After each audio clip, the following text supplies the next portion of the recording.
Hello दोस्तों, कैसे हैं आप सब। आज हम लोग पढ़ेंगे रिजल्टेंट वेक्टर का मैग्नीट्यूड। हम लोग क्लास 11th का फिजिक्स पढ़े थे, उसमें से चैप्टर था आपका वेक्टर एंड स्केलर।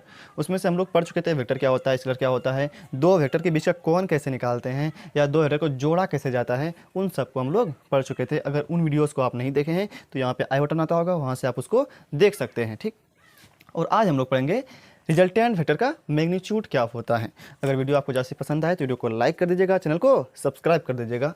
शुरुआत करते हैं। क्या पढ़ना है हम सबको? Resultant magnitude of resultant vector. Magnitude of resultant vector क्या कहते हैं इसको हम लोग हिंदी में कहते हैं रिजल्टेंट वेक्टर का परिमाण। ठीक। तो हम लोग वेक्टर ले लेते हैं। ये वेक्टर ए हो गया, ठीक, और ये वेक्टर क्या हो गया, बी हो गया। इसका कोण कैसे निकलेगा? तो कोण निकालने के लिए बताए थे कि हेड से हेड मिलना चाहिए, टेल से टेल मिलना चाहिए। तो यहाँ पे क्या हुआ है, इस वेक्टर का यहाँ पे टेल है और इस वेक्टर का यहाँ पे क्या है, हेड है। तो यहाँ पे टेल और हेड मिला हुआ है, लेकिन कोण कैसे निकलता है, हेड से हेड मिला होना चाहिए या टेल से टेल। तो हम क्या करेंगे, इसको आगे बढ़ाएंगे। तो जैसे इसको आगे बढ़ाएंगे तो आगे बढ़ाते हैं इसको, जैसे आगे बढ़ाएंगे क्या हो जाएगा, अब ये वाला इसका जो टेल है ये यहाँ पे आ जाएगा। ये क्या हो जाएगा, ये टेल। इसको ऐसे आगे बढ़ाएंगे, इसको सरकाएंगे इधर, तो ये वाला भाग कहाँ आ जाएगा, यहाँ पे आ जाएगा। तो अब इसका टेल यहाँ पे आ गया और इस यहाँ पे क्या आ गया, टेल आ गया। तो ये कौन होगा, क्या होगा, ये एंगल होगा। ठीक। यहाँ से एक लंब डाल दीजिए, ये 90 डिग्री हो गया। ठीक, 90 डिग्री हो गया ये। अब रिजल्टेंट वेक्टर निकालते हैं। क्या करते हैं हम लोग, पहले वेक्टर का टेल दूसरे वेक्टर का हेड मिलाते हैं। तो यहाँ सीधी तरह से मिलाते हैं। अगर उन वीडियोस को नहीं देखें आप तो पहले देख लीजिए, तब आपको अच्छे समझ में आएगा कैसे कोण निकालते हैं, कैसे वेक्टर को जोड़ते हैं, रिजल्टेंट वेक्टर कैसे निकालते हैं, तब समझ में आपको अच्छे से आएगा। ठीक, इसलिए उसको पहले देख लीजिए आप। तो यहाँ पर फिर आएगा तो फिर समझ में नहीं आएगा तो कोई फ़ायदा नहीं है। ठीक, तो यही आपका रिजल्टेंट वेक्टर हो गया। क्या होगा, ए प्लस बी। हमको यही निकालना है, ए प्लस बी, आर एक ही निकालना है। नाम रख देते हैं इसका, ए बी सी और डी रख देते हैं। हमको क्या चाहिए, ए सी चाहिए, आर चाहिए। तो ए सी किस त्रिभुज में आता है, ए सी आता है ए सी डी में, क्योंकि ये लंब ये क्योंकि यहाँ पे 90 डिग्री है तो समकोण त्रिभुज हो जाएगा, ये राइट एंगल ट्रायंगल हो जाएगा। तो हम लोगों को इससे क्या करना है, ए सी निकालना है। तो कैसे निकालेंगे हम लोग, पाइथागोरस प्रमेय का प्रयोग करेंगे। तो पाइथागोरस प्रमेय क्या होता है कि होता है एच स्क्वायर बराबर P square plus B square होता है। तो यहाँ पे लगाएंगे हम लोग। तो एच कौन हो जाएगा, यहाँ पे 90 के सामने वाला एच होता है। तो एच स्क्वायर मतलब क्या, ए सी। तो ए सी स्क्वायर बराबर क्या हो जाएगा, लंब। लंब कौन आपका, सी डी। तो सी डी का स्क्वायर प्लस आधार, आधार कौन आपका, ए डी। तो ए डी का स्क्वायर हो जाएगा। ए सी स्क्वायर बराबर सी डी। सी डी कौन आपका, सी डी तो सी डी ही है, C D square plus A D कौन, ए डी। इसको हम लिखें A B plus B D, क्योंकि ए डी है, A B plus B D है, उसको हम लोग लिख सकते हैं A B plus B D. Square है तो होल स्क्वायर। अब देखिए, ए सी स्क्वायर बराबर सी डी स्क्वायर प्लस, यहाँ देखिए ए प्लस बी का होल स्क्वायर क्या हो जाएगा, ए स्क्वायर प्लस 2 ये ए, फिर B plus B square. B कौन है आपका, बी डी है, तो बी डी का स्क्वायर। ठीक। अब देखिए, ए सी स्क्वायर हो गया। अब सी डी पता है आपको, सी डी नहीं पता, जानते सी डी प्लस ए भी पता है आपको, हाँ ए भी कितना पता है, वेक्टर ए है, तो इसको सिर्फ ए लिख देते हैं हम लोग, ए स्क्वायर प्लस 2 का 2 ए भी कितना, ए। फिर इसको यहाँ पर देते हैं। फिर बी डी पता नहीं, बी डी तो पता ही नहीं है हमको कितना है। फिर बी डी स्क्वायर, तो बी डी स्क्वायर। अब हमको क्या करना होगा, ए सी निकालना है। क्या करना हमको, ए सी निकालना है, मतलब आर निकालना है। आर, ए सी को कौन क्या कहते हैं हम लोग, आर कहते हैं। तो हमको यही आर निकालना है, ए सी निकालना है। तो ए सी निकालने के लिए क्या चाहिए आपको, सी डी चाहिए और बी डी चाहिए, सी डी चाहिए और बी डी चाहिए। तो अगर आपका सी डी मिल जाए, बी डी मिल जाए और उसको क्या करिए, यहाँ पर रख दीजिएगा, तो आपका क्या हो जाएगा, ए सी निकल जाएगा, मतलब आर निकल जाएगा। तो आपका मकसद रहा अब ए सी, ये सी डी और बी डी निकालना। क्या निकालना, सी डी और बी डी निकालना। कैसे निकालेंगे सी डी और B D, Suman A C D B D खोजिए कहाँ पे है, C D B D, C D B D इस त्रिभुज में आ रहा है, छोटे वाले त्रिभुज में। तो हम लोग इसी में लेकर के काम करेंगे और सी डी बी डी निकालेंगे। देखिए तो कौन के त्रिभुज में काम करना हमको, बी सी डी में, B C D, in triangle B C D. हमको क्या निकालना है, सी डी निकालना है। क्या निकालना हमको, सी डी निकालना है। तो सी डी निकालना है, आपको दिया क्या है, ये दिया हुआ है। तो थीटा के सामने वाला भुजा निकालना है हमको। थीटा के सामने वाला क्या होता है, पी होता है, परपेंडिकुलर होता है। तो ये निकालना है हमको, और ये दिया हुआ है, ये कौन भुजा हुआ, 90 के सामने वाला क्या होता है, एच होता है। तो हमको पी निकालना है और एच दिया हुआ है, पी और एच। तो पी और एच में संबंध कौन बताता है, रिलेशन कौन बताता है, ये बताता है साइन। तो हम लोग साइन लगाएंगे पहले। तो साइन थीटा बराबर क्या होता है, पी बाय एच। क्या होता है, पी बाय एच होता है। मतलब क्या, हम डायरेक्ट हिल देते हैं, इससे कोई बात नहीं, एक स्टेप बढ़ी जाएगा, क्या दिक्कत है। तो साइन थीटा, पी कितना हो गया आपका, पी हो गया सी डी, और एच कितना हो गया आपका, और 90 के सामने वाला होता है एच, तो एच हो गया बी। तो यहाँ से सी डी कितना निकलेगा, कोई गुना कर दीजिए, तो सी डी गुना एक क्या हो जाएगा, सी डी बराबर B sine theta, B sine theta. ये दिख रहा है, ठीक दिख रहा है, ये क्या है, सी डी है, ठीक। फिर अगेन फिर से हम लोग काम करना है इसी में, क्योंकि हमको बी डी भी चाहिए ना, तो बी डी भी निकालना होगा आपको। तो फिर अच्छा, बी डी निकालने के क्या लगाए हम लोग, फिर लिखेंगे, यहाँ लिख देते हैं, in triangle B C D में, बी सी डी हमको निकालना है, बी डी निकालना है। तो क्या लगेगा, बी डी क्या है, ये थीटा के सामने वाला, तो थीटा के सटा भुजा, ये क्या थीटा से सटा हुआ भुजा है, इसको कहते हैं हम लोग बी कहते हैं, बेस कहते हैं। और 90 के सामने वाला होता है एच होता है। तो हमको एच पता है और बी निकालना है, तो क्या सूत्र होगा, एच और बी। तो एच और बी में संबंध कौन बताता है, तो ये बताता है कॉस। क्या बताता है, कॉस बताता है एच और बी में। बी बाय एच होता है, क्या होता है, बी बाय एच होता है। या तो सेक भी बताता है, तो हम लोग यहाँ पे बी और एच में संबंध बता रहा है कॉस, तो बी कॉस को लेके चलेंगे। तो कॉस थीटा बराबर क्या हो जाएगा, B by H, cos theta का कॉस थीटा। बी कितना आपका, बी कितना, बी है बी डी बटे एच कितना, एच तो बी ही हो गया। यहाँ से बी डी निकाल लीजिए, गुना कर दो, बी डी गुना ए क्या हो जाएगा, बी डी बराबर बी गुना कॉस क्या हो जाएगा, बी कॉस थीटा। देखिए दिख रहा है, दिख रहा है, ठीक। देखिए अब सी डी भी निकल गया आपका, बी डी भी निकल गया। अब सी डी बी डी का मान यहाँ पे रख देंगे, तो आपका ए सी निकल जाएगा, मतलब आर निकल जाएगा, और मेरा काम बन जाएगा। तो अब लिखते हैं यहाँ पे आगे। हाँ, और वीडियो ज़रा से पसंद आए तो वीडियो को लाइक कर दीजिएगा, चैनल को सब्सक्राइब कर दीजिएगा, भूलना नहीं है, ठीक। अब क्या लिखेंगे, अब सी डी तथा बी डी का मान समीकरण एक में रखने पर इंग्लिश में कैसे बोलेंगे, put the value of B D and C D in equation first. Hindi में लिखिए, कोई दिक्कत नहीं, रखिए। तो अच्छा, ए सी कौन है आपका, ए सी क्या है आपका, आर। क्या है आपका, आर वेक्टर, ठीक। तो ए सी रहने देते अभी फिलहाल, ए सी स्क्वायर का ए सी स्क्वायर बराबर सी डी कितना निकला आपका, B sine theta. C D कितना निकला आपका, बी साइन थीटा, स्क्वायर है तो whole square, plus A square plus का प्लस, 2 का 2, ए का ए, बी डी कितना निकला आपका, बी डी निकला है बी कॉस थीटा। क्या निकला है, बी कॉस थीटा, प्लस क्या है, बी डी स्क्वायर है, प्लस बी डी स्क्वायर। तो बी डी कितना आपका, बी डी है बी कॉस थीटा, तो बी कॉस थीटा, स्क्वायर है तो स्क्वायर। अब देखिए, ए सी स्क्वायर बराबर, यहाँ पे स्क्वायर इस पे भी होगा, स्क्वायर इस पे भी, क्योंकि होल स्क्वायर है तो स्क्वायर इस पे भी, स्क्वायर इस पे भी, तो क्या हो जाएगा, B square sine square theta plus A square 2 plus का प्लस 2 का 2 A B cos theta plus, यहाँ पे भी स्क्वायर दोनों पे है, तो होल स्क्वायर मतलब इसका मतलब सर दोनों पे होगा, तो बी पे भी होगा कॉस पे होगा, तो B square cos square theta. अब देखिए ए सी स्क्वायर, अच्छा क्या कर सकते हैं हम लोग, बी स्क्वायर कॉमन लीजिए, यहाँ पे बी स्क्वायर है, यहाँ पे भी बी स्क्वायर कॉमन लीजिए, तो बी स्क्वायर कॉमन लेते हैं, तो क्या बचेगा यहाँ पे, साइन स्क्वायर थीटा, और यहाँ से भी कॉमन लिए बी स्क्वायर, तो क्या बचेगा यहाँ पे, प्लस कॉस स्क्वायर थीटा बचेगा। और क्या बचेगा यहाँ पे, प्लस ए स्क्वायर, अब प्लस का plus 2 A B cos theta, A B cos, ध्यान से देखते जाइएगा, 2ab cos थीटा। इसका काम खत्म हो गया, इसको मिटा देते हैं अब हम सब।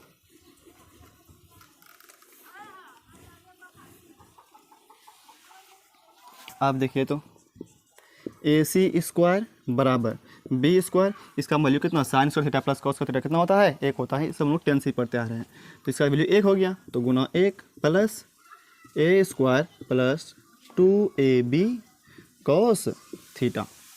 अब देखिए AC स्क्वायर बराबर, इसको पहले लिख दीजिए अब, A स्क्वायर इसको इधर plus B square plus 2AB cos theta.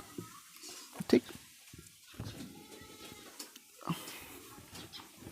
जहाँ पे दिक्कत होगा आप कमेंट करके पूछ भी सकते हैं कि वहाँ पे दिक्कत है, फिर हम आपको बाद में बता देंगे कि कैसे हुआ। तो आप ध्यान से देखिएगा तो कहीं पे दिक्कत नहीं होगा आपको। ठीक, अब देखिए ए स्क्वायर बच्चे क्या हो जाएगा, रूट हो जाएगा, तो under root A square plus B square plus 2ab cos theta. ठीक, या तो इसको AC का क्या बोलते हैं हम लोग, R बोलते हैं। यहाँ पे लिखे थे R बराबर क्या होता है A प्लस बी, और ये क्या था AC ही था, ये क्या था A से C तक था, तो हम लोग इसको क्या बोलते हैं R बोलते हैं। तो R हो जाएगा, R वेक्टर का मैग्नीट्यूड बराबर, और R किससे बराबर था, R बराबर था A प्लस बी का। किससे था, A प्लस बी का, तो यहाँ पे A प्लस बी भी लिख सकते हैं हम लोग, A प्लस बी बराबर क्या हो गया अंडर रूट। अब यहाँ पे भी मैग्नीट्यूड लगा दीजिए, तो क्या हो गया A का मैग्नीट्यूड प्लस B का मैग्नीट्यूड प्लस 2 वेक्टर A का मैग्नीट्यूड फिर वेक्टर B का मैग्नीट्यूड cos थीटा। या तो आप ऐसे लिखिए, देखिए अगर वेक्टर A का मैग्नीट्यूड हो गया, ये अगर सिर्फ ऐसे लिखे तो ये वेक्टर A हुआ, क्या हुआ, ये वेक्टर A हुआ। अगर ऐसे लिखे तो वेक्टर A का मैग्नीट्यूड हुआ ये, या तो वेक्टर A का मैग्नीट्यूड ऐसे लिखिए, या तो सिर्फ A लिखिए। बात क्या है, सिर्फ बराबर है, बात क्या है, ये बराबर है, बात क्या है, बराबर है। वेक्टर का A का मैग्नीट्यूड ये हुआ, या तो सिर्फ आप A लिखिए, वो क्या करेगा वही होगा। तो यहाँ पे वेक्टर A का मैग्नीट्यूड वेक्टर A लिख दिए थे हम लोग, लेकिन अगर हाँ सिर्फ ऐसे लिखिएगा, इसका मतलब ये वेक्टर है, ये क्या है, वेक्टर है। ठीक, ये हो गया फॉर्मूला आपका। या तो इसको हम लोग ऐसे भी लिख सकते हैं कि पूरे सबको हटा दो, R मैग्नीट्यूड सब हटा दो, इसको सिर्फ हम लोग R बोल सकते हैं। R और करके लिख दीजिए, R बराबर अंडर रूट, इसको भी सब हटा दो, सिर्फ लिखो A square plus B square plus 2ab cos theta. और ये बहुत ही इंपॉर्टेंट फार्मूला है। कौन फार्मूला है, एक बार इधर भी लिख देते हैं हम लोग, याद भी कीजिए, बार बार बोलिएगा तो अपने याद होगा। और लिखिए भी, क्या होता है, R बराबर under root A square plus B square plus 2ab cos theta. 2ab cos theta होता है, यही है रिजल्टेंट वेक्टर का मैग्नीट्यूड। R मतलब क्या, रिजल्ट, R मतलब क्या, रिजल्टेंट, रिजल्ट से बना है रिजल्टेंट। तो R क्या है, रिजल्टेंट वेक्टर। इसका मैग्नीट्यूड क्या होता है, इसका मैग्नीट्यूड होता है under root A square plus B square plus 2ab cos theta. ठीक, इसको नोट कीजिए आप सब, फिर हम लोग और पढ़ते हैं। इस लिख लिए। ठीक, अब हम लोग स्पेशल केस पढ़ते हैं। ठीक, अच्छा थीटा क्या था, थीटा क्या था, थीटा जो था लिख दीजिएगा वहाँ नीचे, इसको नीचे लिख दीजिएगा, वेयर जहाँ theta angle between vector A and vector B, मतलब वेक्टर A और वेक्टर B के बीच का क्या है, कौन है, थीटा क्या है, वेक्टर A और वेक्टर B के बीच का कौन है। अब हम लोग स्पेशल केस पढ़ते हैं।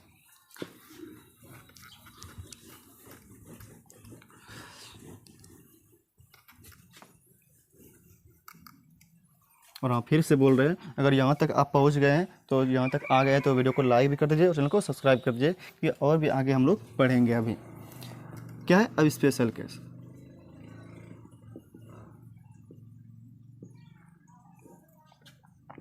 Case first, for maximum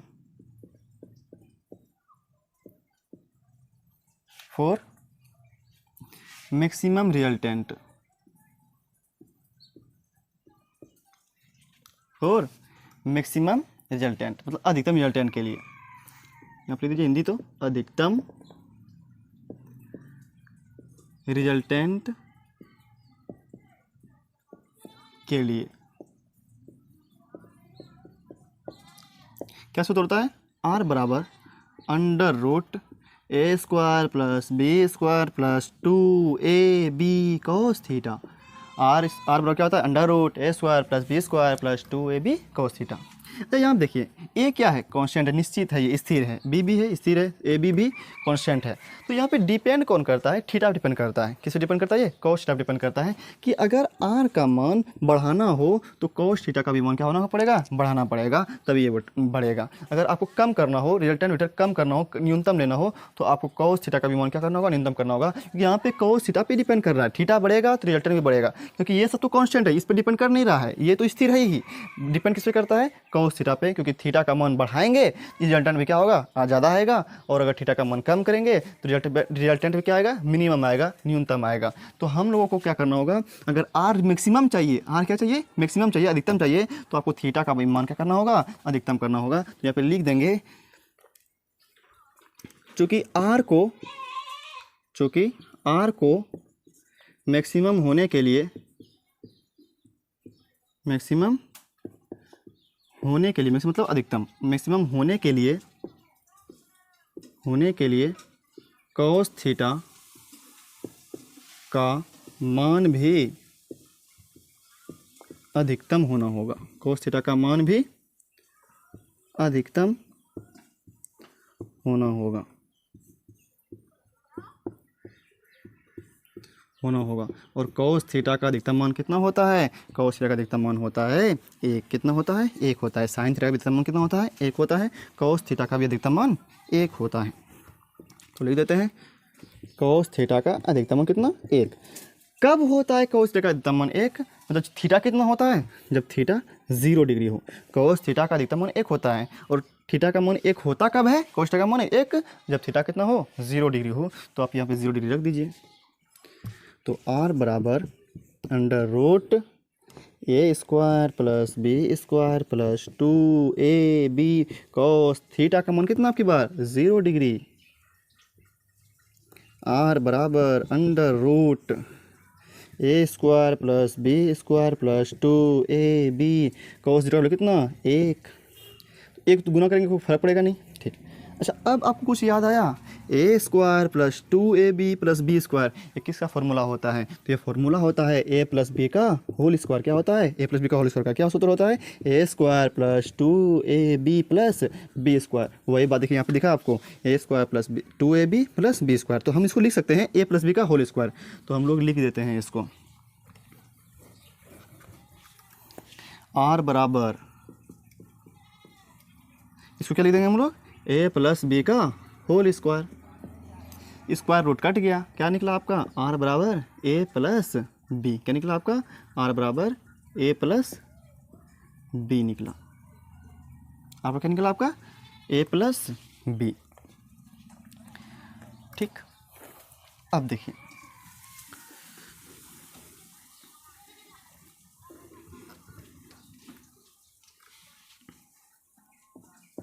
R A plus B निकला। अब अगर आपसे पूछा जाए कि ये कब लागू होगा आर और ए प्लस बी, हम लोग रिजल्टेंट को ए प्लस बी बोलेंगे, लेकिन कब, जब आपसे अधिकतम रिजल्टेंट पूछा जाएगा तब बोलना है आपको आर बराबर ए प्लस बी होगा। अगर आपसे अधिकतम नहीं पूछा गया है तब आपको सूत्र कौन बोलना है, आर बराबर क्या होता है, वही बोलना है, आर बराबर under root A square plus B square plus 2ab cos theta. लेकिन अधिकतम पूछा जाए तब बोलना डायरेक्ट ए प्लस बी। क्या बोलना, अधिकतम ए प्लस बी बोलना है, ठीक। अब देखिए ये तो हो गया अधिकतम। यहाँ पे लिख दीजिएगा मैक्सिमम रिजल्टेंट, क्या लिखिएगा यहाँ पे, मैक्सिमम लगा दीजिएगा। तो हम आर बढ़ा कर लिख देते हैं, आर मैक्सिमम, ताकि वो क्या हो जाएगा, ये आर अधिकतम वाला होगा रिजल्टेंट। यहाँ पे भी कर दीजिएगा तो ये पता चल जाए ये क्या है, आर मैक्सिमम निकला है, रिजल्टेंट अधिकतम रिजल्टेंट निकला है, ये आर मैक्सिमम, ठीक। अब निकालते हैं हम लोग minimum. Case 2 for minimum resultant, minimum resultant न्यूनतम, इसको कहते हैं हिंदी में न्यूनतम रिजल्टेंट के लिए, ठीक। लिख भी दो, इसका क्या होता है हिंदी, न्यूनतम रिजल्टेंट के लिए, ठीक। तो सूत्र क्या होता है, आर बराबर अंडर रूट ए स्क्वायर, याद हो भी गया होगा आपको, R square A square plus B square plus 2ab cos theta. यहाँ पे भी न्यूनतम अगर होना होगा तो cos थीटा का भी मान न्यूनतम होना होगा, क्योंकि ये सब तो स्थिर है, ए बी क्या है, ये सब कांस्टेंट है, स्थिर है, ये सब बढ़िया घटेगा है नहीं, इसका मान फिक्स है, तो बढ़िया घटेगा कौन, cos थीटा। तो cos थीटा का अगर आपको न्यूनतम चाहिए, मिनिमम चाहिए, तो cos थीटा का मान क्या करना होगा, न्यूनतम करना होगा। मतलब क्या, अगर आपको रिजल्टेंट r कम चाहिए तो इसका मान भी क्या करना पड़ेगा, आपको कम करना पड़ेगा। तो यहाँ पे लिखना होगा आपको कि r का मान मिनिमम होने के लिए, मिनिमम मतलब न्यूनतम होने के लिए cos थीटा का मान भी न्यूनतम होना पड़ेगा, मान भी न्यूनतम होना पड़ेगा। और cos का न्यूनतम मान होता है कितना है, एक, कितना होता है, -1 होता है। कितना होता है, cos थीटा का न्यूनतम मान कितना होता है, -1 होता है। कब होता है, जब थीटा कितना हो, 180 डिग्री हो, कितना हो, 180 डिग्री हो। तो अब हम लोग क्या करना है कि इस पे जगह पे मान रख देना है। तो सूत्र क्या होता है, r बराबर √ थीटा की जगह पर रखना है 180, तो a² + b² + 2ab cos theta में कितना रखना है आपको, 180 डिग्री। ये आपको न्यूनतम चाहिए तो यहाँ पे लिख दीजिएगा r मिनिमम।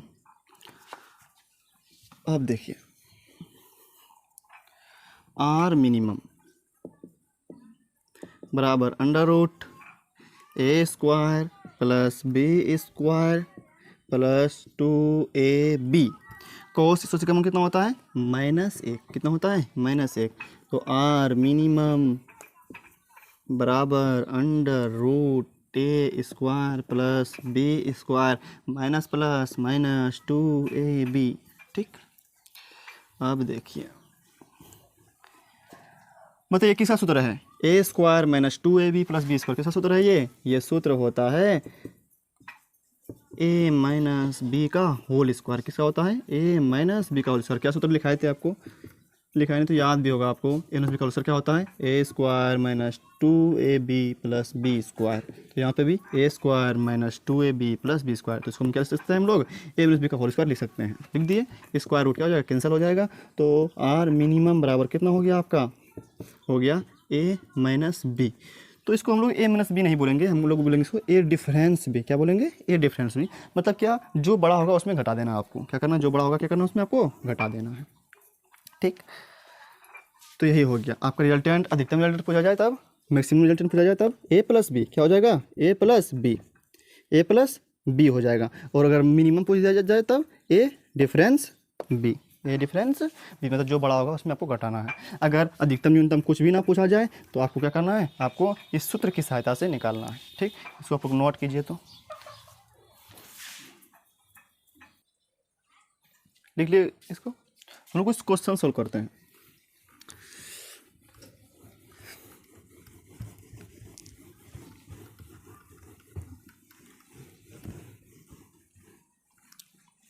एग्जाम्पल ले लेते हैं, F1 = 4 न्यूटन, F2 = 3 न्यूटन। आपको क्या करना है, F1 तथा F2 वेक्टर के बीच का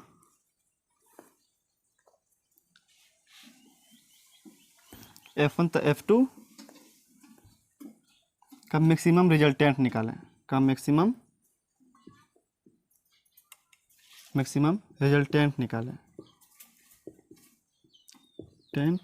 के बीच का लिख दीजिए, यहाँ पे बीच का मैक्सिमम रिजल्टेंट निकालें। क्या सूत्र होता है, सूत्र क्या होता है, r बराबर √ a² + b² + 2ab cos theta. ये होता है। आपको क्या चाहिए, मैक्सिमम चाहिए ना, और यहाँ पे r मैक्सिमम चाहिए। ठीक, r मैक्सिमम बराबर, यहाँ पे आपका a कौन है, F1, तो यहाँ पे लिखेंगे F1 का स्क्वायर प्लस b कौन है आपका F2, लिखेंगे F2 का स्क्वायर प्लस 2a कौन है आपका F1 × F2 cos थीटा। ठीक, क्योंकि यहाँ पे अपनी बार एक जब क्या दिया है, f दिया हुआ है, फोर्स दिया हुआ है। तो F1 स्क्वायर, F1 का मान कितना दिया हुआ है आपको, F1 का मान दिया हुआ है 4, तो 4 का स्क्वायर प्लस F2 कितना दिया हुआ है 3, 3 का स्क्वायर प्लस 2, F1 कितना दिया हुआ है 4 और F2 कितना दिया हुआ है 3, cos थीटा, तो cos थीटा कितना, अच्छा मैक्सिमम से कितना थीटा होता है, थीटा 0, मैक्सिमम होना है तब cos थीटा का भी मान 0 होना, मैक्सिमम होना पड़ेगा, तो cos का मैक्सिमम मान 1 होता है, 1 कब होता है जब थीटा कितना हो 0 डिग्री हो। तो कीजिए सोल्व, तो 4 चौके 16 जोड़ 3 तिया 9, 4 दूनी 8, 8 तिया 24, ठीक। cos 0 का मान कितना हो जाता है 1 हो जाएगा, इसको करिए तो सोल्व, 16 9 25, 25 24 49, कितना हो जाएगा 49 का 7, कितना हो जाएगा 7 न्यूटन, तो इसका रिजल्टेंट होगा कितना 7 न्यूटन होगा। या तो ये लॉन्ग प्रोसेस होगा या तो आप वैसे भी निकाल सकते हैं, अभी आपको पता है कि रिजल्टेंट बराबर क्या, मैक्सिमम रिजल्टेंट क्या होता है, आपको यहाँ पे मैक्सिमम पूछा गया है तो क्या होता है डायरेक्ट a प्लस बी, क्या होता है a प्लस बी, a कितना आपका 4, अब प्लस का प्लस b कितना 3, 4 3 कितना हो गया 7 न्यूटन 7, ठीक, ऐसे बना सकते हैं, दोनों तरीका सही है। ठीक है, रहते आज यहीं तक, फिर हम लोग अगले वीडियो में और कुछ स्पेशल केस पढ़ेंगे। अगर वीडियो आपको जैसे पसंद आया हो तो वीडियो को लाइक कर दीजिएगा, चैनल को सब्सक्राइब कर दीजिएगा। फिर मिलते हैं हम लोग अगले वीडियो में। और अगर हाँ पिछले वीडियो को अगर आप नहीं देखे हैं तो उसको देख लीजिए पहले, तब आपको और भी अच्छे से समझ में सब बात आएगा। ठीक है, रहते आज यहीं तक।